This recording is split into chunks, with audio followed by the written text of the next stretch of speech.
어린 시절의 기억들이 파편처럼 떠오를 때면 희정은 항상 외삼촌의 따뜻한 손을 먼저 떠올리곤 했습니다.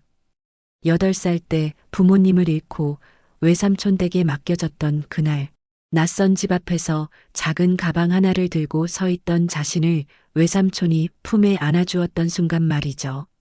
우리 희정이, 이제 여기가 내 집이야. 외삼촌의 목소리는 언제나 부드러웠습니다. 외숙모도 처음엔 친절했어요. 하지만 시간이 지나면서 미묘한 차이들이 느껴지기 시작했죠. 사촌 동생들은 새 옷을 입고 학원을 다니는 동안 희정은 언니들이 입던 옷을 물려받았습니다. 그래도 괜찮았어요. 아니, 괜찮다고 스스로를 달랬습니다. 희정아, 커서 꼭 갚으면 돼. 알았지? 외숙모가 자주 하던 말이었습니다. 처음엔 농담처럼 들렸던 그 말이 점점 무거워졌죠. 중학교에 올라가면서부터는 아르바이트를 시작했습니다. 학용품 값이라도 스스로 벌어야 한다는 생각 때문이었어요. 외숙모는 기특하다며 칭찬했지만 희정의 마음 한구석엔 늘 빚진 것 같은 기분이 자리 잡고 있었습니다. 고등학교 시절, 희정은 성적이 좋았습니다. 선생님들은 좋은 대학에 갈 수 있다고 격려해 주셨죠. 하지만 대학 진학을 앞두고 외숙모가 한 말은 충격적이었어요. 희정아, 대학은 우리가 도와주기엔 너무 힘들 것 같아. 미안하다. 그 순간 희정은 자신이 정말로 이 집의 식구가 아니라는 걸 깨달았습니다. 사촌 동생들은 당연히 대학에 갈 거라고 여겨지는데 자신만 다른 기준이 적용되고 있었던 거죠. 하지만 원망하지 않았어요. 아니, 원망할 수 없었습니다. 그들이 없었다면 자신은 어떻게 되었을까 하는 생각이 늘 앞섰거든요. 장학금과 학자금 대출로 간신히 대학에 입학한 희정은 더욱 열심히 공부했습니다. 방송학과에서 줄곧 상위권을 유지하며 졸업 후 방송작가가 되었죠. 첫 월급을 받던 날, 희정은 외삼촌 묘에 갔습니다. 삼촌, 저 이제 돈 벌어요. 외숙모한테 은혜 갚으면서 살게요. 묘비 앞에서 중얼거린 그 말은 다짐이었습니다. 가족이니까, 은혜를 받았으니까 당연히 갚아야 한다고 생각했어요. 그것이 희정이 세상을 살아가는 방식이었고 자신을 지탱하는 신념이기도 했습니다. 직장 생활을 시작한 후 희정은 매달 월급의 절반 이상을 외숙모에게 보냈습니다. 외숙모는 고맙다는 말과 함께 늘 집이 힘들다는 말을 덧붙였죠. 사촌 동생의 학원비, 외숙모의 병원비, 집안 경조사비까지 희정은 묵묵히 감당했습니다. 자신의 생활은 늘 빠듯했지만 그것이 자신의 의무라고 생각했거든요. 그렇게 30을 넘긴 지금 희정은 여전히 월세방에서 혼자 살고 있었습니다. 적금도 제대로 못 넣고 친구들과의 만남도 자주 포기해야 했지만 불만을 표현한 적은 없었어요. 다만 가끔 밤늦게 집에 돌아와 텅 빈 냉장고를 바라볼 때면 이게 정말 자신이 꿈꿨던 삶인지 의문이 들곤 했습니다. 그런 희정에게도 따뜻한 변화가 찾아왔습니다. 직장 선배인 동현과의 만남이었죠. 동현은 희정보다 3살 많은 PD였는데 처음엔 그저 일하는 관계였어요. 하지만 야근이 잦은 방송국에서 함께 라면을 먹고 커피를 마시며 자연스럽게 가까워졌습니다. 희정 씨는 참 성실해요. 근데 너무 자신을 혹사시키는 것 같은데? 동현이 처음 걱정을 표현했을 때 희정은 당황스러웠습니다. 지금까지 누군가 자신을 걱정해준 기억이 별로 없었거든요. 외삼촌 댁에서도 늘 눈치를 보며 살았고 직장에서도 최대한 민폐를 끼치지 않으려 노력했는데 누군가 자신의 안부를 묻다니요. 괜찮아요. 전 원래 이렇게 살아왔어요. 희정의 대답에 동현은 고개를 저었습니다. 가족이 다 그런 건 아니야. 희정이 내 인생도 챙겨야 해. 그 말이 희정의 마음에 작은 파문을 일으켰어요. 하지만 곧 웃으며 넘겼습니다. 자신에게는 그런 선택권이 없다고 생각했거든요. 동현과의 관계가 깊어지면서 희정은 처음으로 자신만의 행복을 꿈꿔보기 시작했습니다. 퇴근 후 함께 영화를 보고 주말에 카페에서 대화를 나누는 평범한 일상들이 희정에게는 꿈만 같았어요.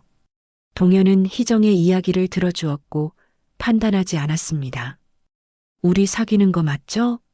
어느 날 동현이 장난스럽게 물었을 때 희정은 얼굴이 빨개졌습니다.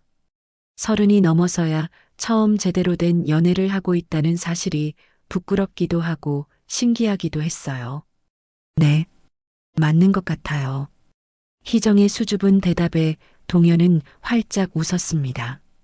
그 웃음이 희정에게는 세상에서 가장 따뜻한 봄볕 같았어요. 하지만 행복한 시간이 길지는 않았습니다. 외숙모가 희정의 연애 소식을 알게 된 건 사촌 동생을 통해서였어요. 희정이 SNS에 올린 사진을 본 것이죠.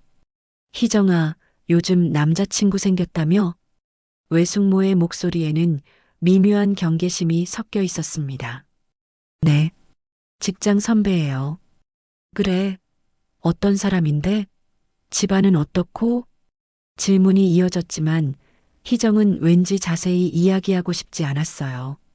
외숙모의 표정에서 썩 좋지 않은 기색을 읽을 수 있었거든요. 그냥 좋은 분이에요.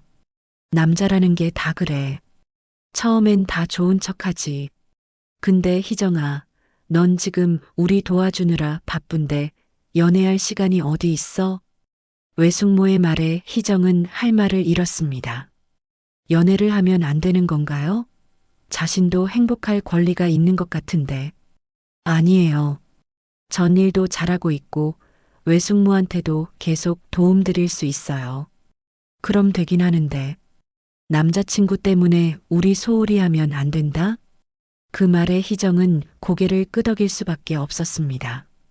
하지만 마음 한구석에서는 뭔가 잘못됐다는 생각이 들기 시작했어요. 동현과 함께 있을 때 느꼈던 자유로움과 외숙모 앞에서 느끼는 답답함의 차이가 점점 선명해졌거든요. 동현은 희정의 변화를 알아챘습니다.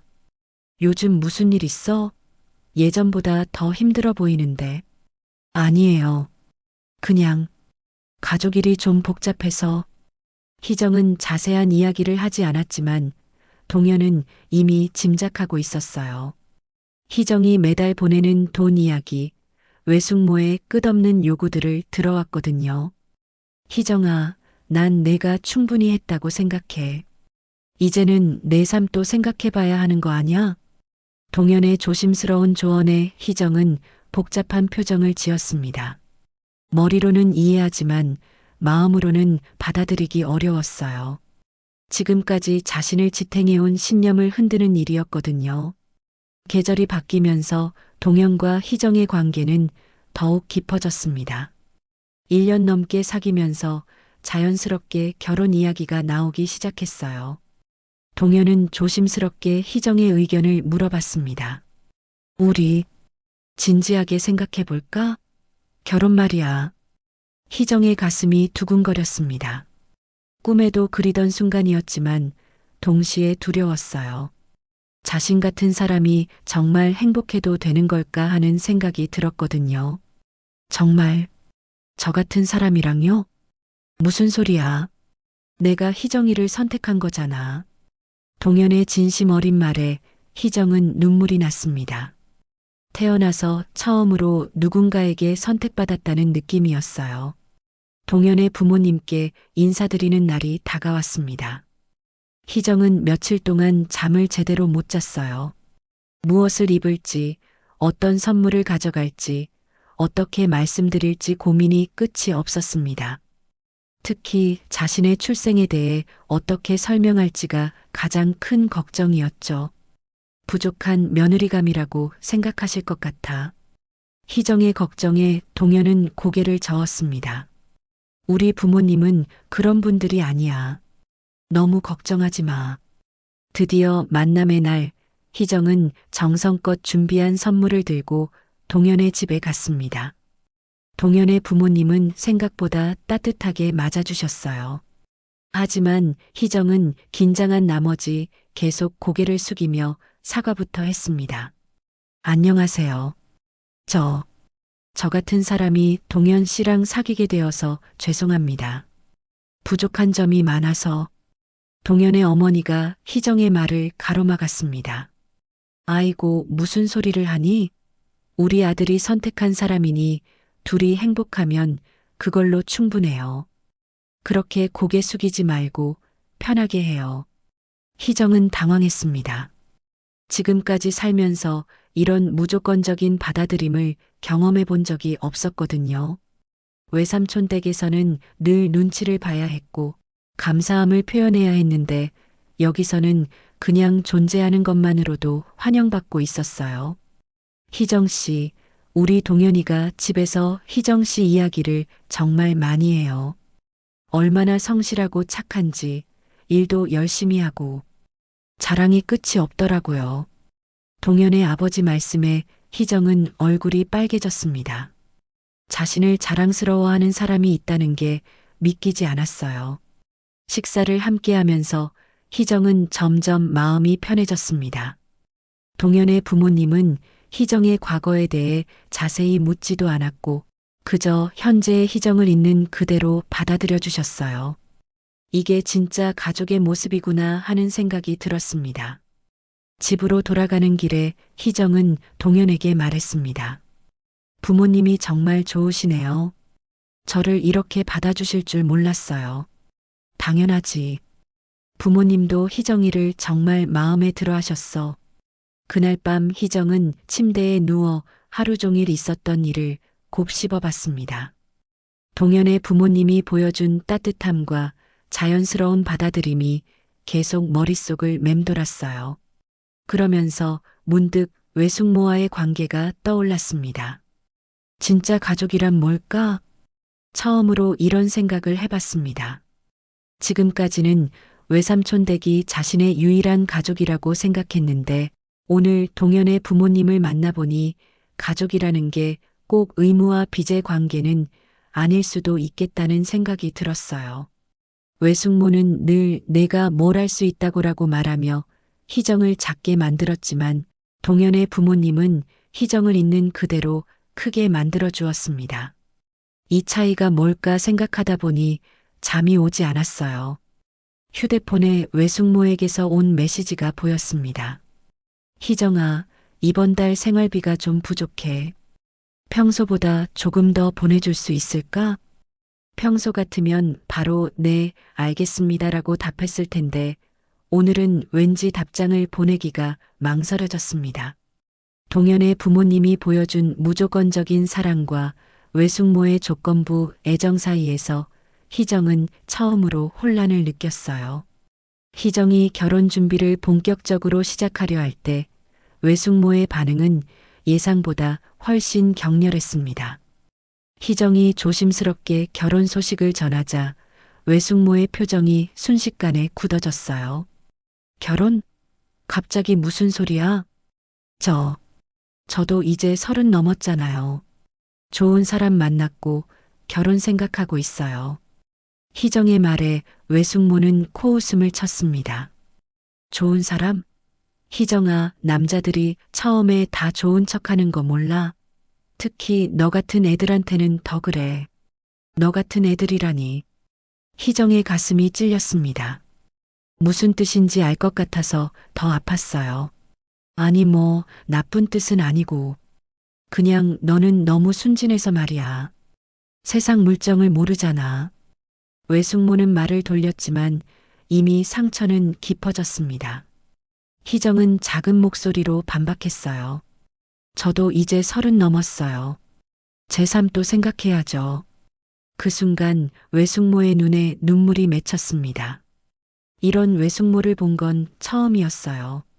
희정아, 넌 우리 딸이나 마찬가지야. 우리가 널 어떻게 생각하는지 몰라? 넌 우리 없으면 뭐가 됐겠니? 외숙모의 눈물에 희정은 당황했습니다. 지금까지 외숙모가 우는 모습을 본 적이 거의 없었거든요. 죄책감이 밀려왔어요. 외숙모, 저는 계속 도움드릴 거예요. 결혼한다고 해서 가족을 버리는 건 아니잖아요. 그게 말이 돼? 결혼하면 시댁 눈치 봐야 하고 애 낳으면 더 바빠질 텐데. 그때도 우리 생각할 여유가 있겠어? 외숙모의 말에 희정은 할 말을 잃었습니다. 틀린 말은 아니었거든요. 하지만 그렇다고 해서 평생 혼자 살 수는 없는 일이었어요.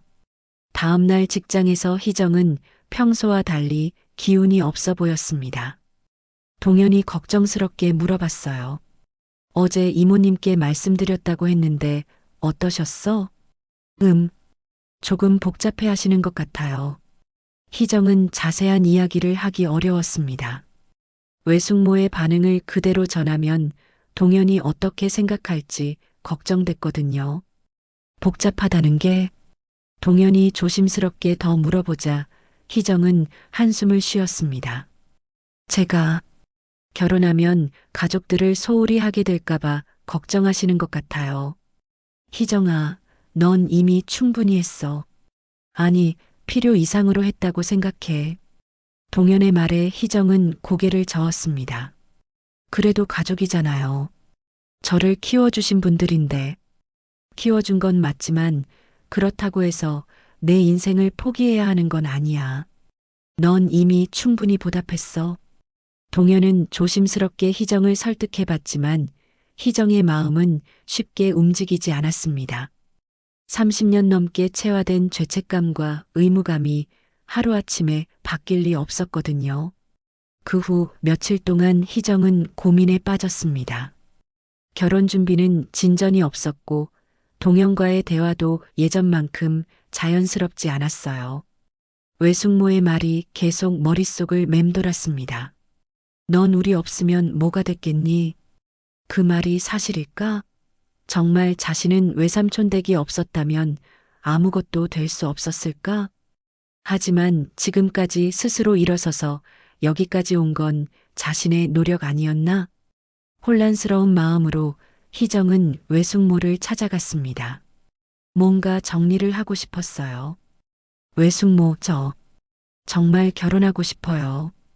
희정아, 이모가 너를 위해서 하는 말이야. 그 남자가 정말 너를 위하는 사람인지 어떻게 알아? 동현 오빠는 정말 좋은 사람이에요. 저를 있는 그대로 받아들여 주시고, 있는 그대로. 외숙모가 비웃었습니다. 희정아, 너는 아무것도 없잖아. 집안도 없고 재산도 없고 그런 내가 뭘 있는 그대로 받아들여 달라는 거야? 그 말에 희정은 가슴이 무너지는 것 같았습니다. 동현의 부모님이 보여준 따뜻함이 순간 허상처럼 느껴졌어요. 정말 자신은 아무것도 없는 사람일까요? 여전히 흔들리는 희정을 보며 외숙모는 더욱 확신에 찬 목소리로 말했습니다. 넌 외숙모 없으면 안 돼. 그리고 외숙모도 너 없으면 안 되고. 우린 가족이잖아. 외숙모와의 대화 이후 희정은 더욱 혼란스러웠습니다. 마음 한편으로는 동현과의 미래를 꿈꾸고 싶었지만 다른 한편으로는 외숙모의 말이 계속 맴돌았어요. 그런 상황에서 외숙모로부터 또 다른 부탁이 들어왔습니다. 희정아, 미안한데 이번 달에 돈이 좀 더 필요해. 생활비가 부족해서 요즘 물가도 오르고 해서 평소보다 더 어렵다는 설명이었습니다. 희정은 자신의 통장 잔고를 확인해 봤어요. 결혼 준비비로 조금씩 모아둔 돈이 있었지만 외숙모의 부탁을 거절할 수는 없었습니다. 네, 알겠어요. 보내드릴게요. 희정은 모아둔 돈의 절반을 외숙모에게 보냈습니다. 결혼식을 조금 미뤄도 되니까 가족이 더 급하다고 생각했어요. 동현에게는 말하지 않았습니다. 또 걱정시키고 싶지 않았거든요. 그런데 며칠 후 우연히 사촌 동생의 SNS를 보게 되었습니다. 새로 산 차 사진이 올라와 있었어요. 최신형 소형차였는데 결코 저렴하지 않은 모델이었습니다. 와, 완전 예뻐. 엄마가 사줬지롱. 역시 우리 엄마 최고. 사촌 동생의 글 아래 달린 댓글들을 보니 친구들이 부러워하는 반응들이 가득했습니다. 희정은 화면을 멍하니 바라봤어요. 생활비가 부족하다며 돈을 요청했는데 새 차를 사줄 여유가 있었다는 말인가요? 희정의 손이 떨렸습니다. 뭔가 잘못됐다는 생각이 들었어요. 아니, 확신이 들었습니다. 자신이 보낸 돈이 정말 생활비로 쓰인 게 맞을까요? 용기를 내어 외숙모에게 전화를 걸었습니다. 외숙모, 저 궁금한 게 있어서요. 사촌 동생이 새 차 샀던데 혹시 그거 애 아버지 보험금이 나와서 사준 거야. 그것도 할부로. 외숙모의 대답은 너무 자연스러웠습니다. 하지만 희정은 석연치 않았어요. 보험금이 나왔다면 왜 생활비가 부족하다고 했을까요? 그럼 생활비는? 그건 그거고 이건 이거지. 차는 필수품이잖아.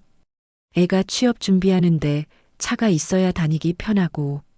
외숙모의 말에 희정은 할 말을 잃었습니다. 자신은 대중교통으로 다니면서도 가족을 도와왔는데 사촌 동생에게는 차까지 사주는 여유가 있다는 게 이해되지 않았어요. 외숙모, 그럼 제가 보낸 돈은? 당연히 고맙게 잘 쓰고 있어. 넌 우리 가족이잖아. 그 정도는 해줄 수 있는 거 아니야? 그 말에 희정은 더 이상 뭐라고 할 수 없었습니다.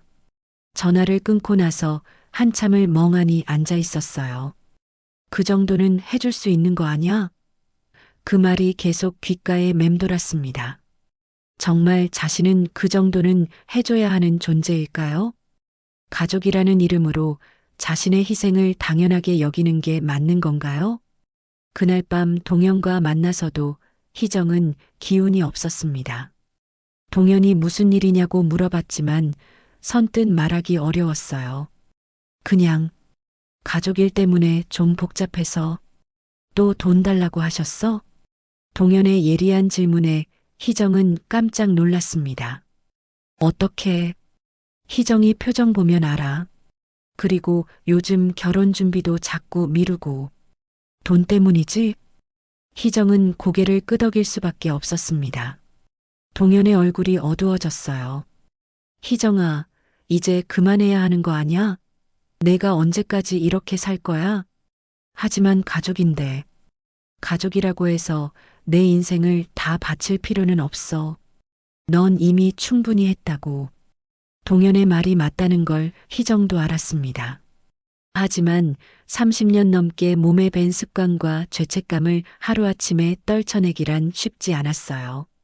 좀 더 생각해 볼게. 희정의 대답에 동현은 답답해했지만 더 이상 강요하지 않았습니다. 대신 희정의 손을 꼭 잡아주었어요. 내가 항상 내 편이라는 건 알고 있지? 그 말에 희정은 눈물이 났습니다. 누군가 자신의 편이라고 말해주는 사람이 있다는 게 얼마나 고마운 일인지 새삼 깨달았어요. 희정의 마음이 조금씩 정리되어 가던 어느 날 충격적인 일이 벌어졌습니다. 회사에서 야근을 하던 중 화장실에 갔다가 우연히 같은 부서 후배들의 대화를 엿듣게 된 거예요. 희정 선배 진짜 신기하지 않아? 저렇게 열심히 사는데 늘 돈이 없어 보여. 맞아. 회식 때도 항상 먼저 빠지고. 아껴 쓰는 것 같은데 뭔가 이상해. 그거 내가 아는데. 한 후배가 목소리를 낮췄습니다. 희정 선배 외삼촌 댁에서 자랐잖아. 그 집에서 계속 돈 달라고 한다는 얘기 들었어. 희정은 화장실 칸 안에서 숨을 죽였습니다. 헐, 진짜? 그럼 거의 ATM 수준이네. 맞아. 내가 그 사촌 동생을 알거든. 그 집에서는 희정 선배를 입출금기라고 부른다던데. 그 순간 희정은 머리가 하얘졌습니다. 입출금기라고? 자신이 그런 호칭으로 불리고 있었다는 걸까요? 그래도 가족인데 그렇게 부르는 건 좀. 가족이라고 하지만 실제로는 그냥 돈줄로 생각하는 거 아닐까? 솔직히 희정 선배도 불쌍하긴 해. 후배들의 목소리가 멀어지고 나서야 희정은 화장실에서 나올 수 있었습니다. 거울 속 자신의 얼굴이 창백해 보였어요. 입출금기라니. 정말 자신이 그런 존재였을까요? 그날 밤 희정은 잠을 이룰 수 없었습니다. 외숙모와 사촌들이 정말 자신을 그렇게 생각하고 있을까 하는 의심이 들었어요. 하지만 확신할 수는 없었습니다. 후배들이 잘못 들었을 수도 있고 과장된 이야기일 수도 있었거든요. 며칠 후 진실을 확인할 기회가 왔습니다. 외숙모가 급하게 전화를 걸어왔어요. 희정아, 갑자기 집에 경조사가 생겨서 돈이 급해. 이번 주 안에 좀 보내줄 수 있을까? 어떤 경조사인데요? 친척 결혼식이야. 축의금이 필요해서. 희정은 의심스러웠지만 일단 돈을 보내기로 했습니다. 하지만 이번에는 다르게 행동했어요. 외삼촌 댁 근처에 살고 있는 동네 지인에게 조심스럽게 물어본 거예요. 혹시 요즘 댁에 경조사 있었나요? 무슨 경조사? 별일 없던데? 그 대답에 희정은 확신했습니다. 외숙모가 거짓말을 했다는 걸요. 그렇다면 다른 것들도 거짓말이었을 가능성이 높았습니다. 용기를 내어 희정은 외삼촌 댁을 불시에 방문해 보기로 했습니다. 토요일 오후 평소 같으면 미리 연락을 드렸겠지만 이번에는 그냥 갔어요. 외삼촌 댁 문 앞에서 희정은 안에서 들려오는 대화를 듣게 되었습니다. 엄마, 희정 언니한테 또 돈 받았어? 사촌 동생의 목소리였습니다. 응, 이번에도 깔끔하게 보내주더라. 역시 우리 입출금기야. 외숙모의 웃음소리가 들렸습니다. 희정의 가슴이 무너졌어요. 정말로 그런 호칭으로 부르고 있었던 거예요. 근데 희정 언니 결혼한다고 했잖아. 그럼 돈 못 받는 거 아니야? 그래서 내가 반대하고 있는 거지. 결혼하면 우리한테 소홀해질 게 뻔하잖아. 엄마 진짜 나빠. 그래도 언니인데. 사촌 동생이 농담조로 말했지만 외숙모는 진지했습니다. 나쁘긴 뭐가 나빠. 우리가 그 애 키워준 거 생각하면 이 정도는 당연한 거야. 그리고 그 애도 우리 없으면 뭐가 되겠어? 희정은 더 이상 들을 수 없었습니다. 조용히 돌아서서 집을 나왔어요. 길 위에서 한참을 걸으며 울었습니다. 30년 넘게 믿어왔던 가족의 사랑이 허상이었다는 걸 깨달은 순간이었어요. 동현에게 전화를 걸었습니다. 동현 오빠, 만날 수 있을까요?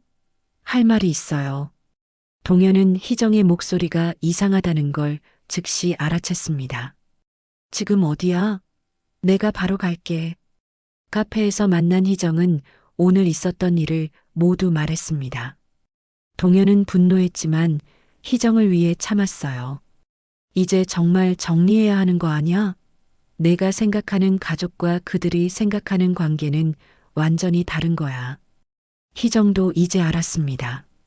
자신이 얼마나 바보 같았는지, 얼마나 이용당했는지를요. 하지만 여전히 마음 한구석에는 죄책감이 남아 있었습니다. 그래도 저를 키워주신 건 사실인데, 희정아 키워준 것과 평생 착취하는 건 다른 거야. 넌 이미 충분히 보답했어. 동현의 말이 맞았습니다. 이제 정말 결정을 내려야 할 때였어요. 그날 밤부터 희정은 심각하게 고민하기 시작했습니다. 지금까지 자신이 살아온 방식을 완전히 바꿔야 한다는 게 쉽지 않았어요. 긴 시간 몸에 밴 죄책감과 의무감이 하루아침에 사라질 리 없었거든요. 며칠 동안 희정은 제대로 잠을 못 잤습니다. 밤마다 외삼촌 댁에서 보낸 시간들이 떠올랐어요. 정말 좋았던 기억들도 있었습니다. 외삼촌이 살아계실 때는 분명 따뜻한 순간들이 있었거든요. 하지만 그 기억들마저 이제는 의심스러웠습니다. 진심이었을까? 아니면 그것도 계산된 것이었을까? 동현은 희정의 변화를 조심스럽게 지켜봤습니다. 성급하게 재촉하지 않으면서도 희정이 올바른 결정을 내릴 수 있도록 옆에서 지지해 주었어요. 시간을 가져도 돼. 중요한 건 내가 진정으로 원하는 게 뭔지 아는 거야. 동현의 따뜻한 말에 희정은 위로받았습니다. 이런 무조건적인 지지를 받아본 게 처음이었거든요. 희정은 자신의 인생을 차근차근 돌아보기 시작했습니다. 정말 외삼촌 댁이 없었다면 아무것도 될 수 없었을까? 장학금으로 대학에 다니고 스스로 일자리를 구하고 지금까지 성실하게 살아온 건 누구의 힘이었을까? 내가 해낸 거잖아. 처음으로 자신을 인정하게 되었습니다. 물론 외삼촌 댁의 도움이 있었지만 그것만으로는 지금의 자신이 될 수 없었어요. 자신의 노력과 의지가 있었기에 가능한 일이었습니다. 그런 생각을 하다 보니 외숙모의 말들이 얼마나 자신을 작게 만들었는지 깨달았어요. 너는 아무것도 아니야. 우리 없으면 뭐가 됐겠니 같은 말들이 자신의 자존감을 얼마나 갉아먹었는지요. 희정은 마침내 결심을 굳혔습니다. 더 이상 이런 관계를 지속할 수 없다는 걸요. 가족이라는 이름으로 자신을 착취하는 사람들과는 선을 그어야 한다고 생각했습니다. 토요일 오후 희정은 외삼촌 댁을 찾아갔습니다. 이번에는 미리 연락을 드렸어요. 마지막이 될 수도 있는 만남이니까 제대로 이야기하고 싶었거든요. 외숙모는 평소와 다름없이 희정을 맞았습니다. 어머, 희정이 왔네. 오랜만이다. 요즘 바빠서 얼굴 보기가 힘들었는데 외숙모 할 말이 있어서 왔어요.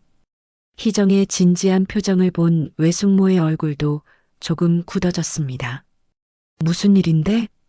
지금까지 정말 감사했습니다. 저를 키워주시고 많은 도움을 받았어요. 외숙모는 뭔가 좋지 않은 이야기가 나올 것 같다는 걸 직감했습니다. 갑자기 왜 그런 소리를? 하지만 이제는 제 삶을 살고 싶어요. 결혼도 하고 제 가정을 꾸리고 싶습니다. 희정의 말에 외숙모의 얼굴이 일그러졌어요. 제 가정? 우리가 내 가족이 아니라는 말이야? 가족이죠. 하지만 제가 평생 외숙모만을 위해 살 수는 없잖아요. 저도 제 행복을 찾을 권리가 있어요. 외숙모는 코웃음을 쳤습니다. 행복? 희정아, 내가 지금까지 행복하지 않았다는 말이야? 우리가 널 어떻게 대했는데? 잘 대해주셨어요. 하지만 이제는 다른 방식으로 살고 싶어요. 희정이 끝까지 정중하게 말하자 외숙모는 본색을 드러내기 시작했습니다. 다른 방식? 내 남자친구가 꼬드긴 거지. 그 남자가 우리를 이간질시킨 거야. 아니에요. 제가 스스로 내린 결정이에요. 스스로? 외숙모가 비웃었습니다. 희정아, 너 혼자서 뭘 할 수 있다고 생각해? 우리 도움 없으면 아무것도 아니야. 그 순간 희정은 더 이상 흔들리지 않았습니다. 오히려 확신이 들었어요. 이런 말로 자신을 작게 만들려는 사람들과는 정말 인연을 끊어야 한다는 걸요. 이젠 제 삶을 살겠습니다. 희정의 단호한 말에 외숙모는 마침내 본성을 완전히 드러냈습니다. 이 배은망덕한 것, 우리가 널 어떻게 키웠는데. 하지만 희정은 더 이상 그런 말에 상처받지 않았습니다. 오히려 개운한 기분이었어요. 마침내 자유로워진 것 같았거든요. 외숙모의 격한 반응을 뒤로하고 희정은 침착하게 일어났습니다. 더 이상 설명하거나 설득할 필요를 느끼지 않았어요. 이미 자신의 마음은 정해져 있었거든요. 그동안 정말 고마웠습니다. 건강하세요. 희정은 깍듯하게 인사를 드리고 외삼촌 댁을 나섰습니다. 뒤에서 외숙모가 뭔가 소리쳤지만 돌아보지 않았어요. 대문을 나서는 순간 가슴이 뻥 뚫리는 기분이었습니다. 마치 오랫동안 짊어지고 있던 무거운 짐을 내려놓은 것 같았어요. 길을 걸으며 희정은 자신도 모르게 미소를 짓고 있었습니다.